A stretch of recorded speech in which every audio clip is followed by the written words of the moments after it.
أعوذ بالله السميع العليم من الشيطان الرجيم۔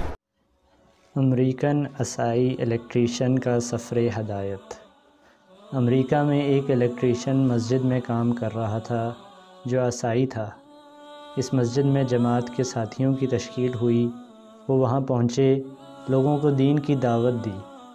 وہ الیکٹریشین بھی دیکھ رہا تھا۔ اس کو یہ لوگ اچھے لگے۔ بیان کے بعد کھانے کا وقت ہوا۔ جماعت کے ساتھی کھانا کھانے لگے، وہ پھر دیکھتا رہا۔ ایک ساتھی نے ایک گلاس میں پانی پیا، اسی گلاس میں دوسرے ساتھی نے پانی پیا۔ وہ سب ایک ہی پلیٹ میں مل کر کھانا کھا رہے تھے اور ایک دوسرے کا اکرام کر رہے تھے۔ وہ الیکٹریشین ان تبلیغی ساتھیوں کی محبت اور مل بیٹھ کر کھانے کو دیکھ کر بہت متاثر ہوا۔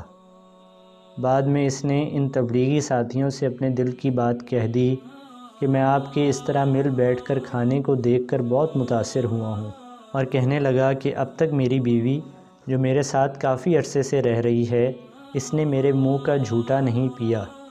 آپ لوگ ایک دوسرے کے رشتہ دار نہیں ہیں بلکہ صرف دینی تعلق ہے، پھر بھی اتنی محبت۔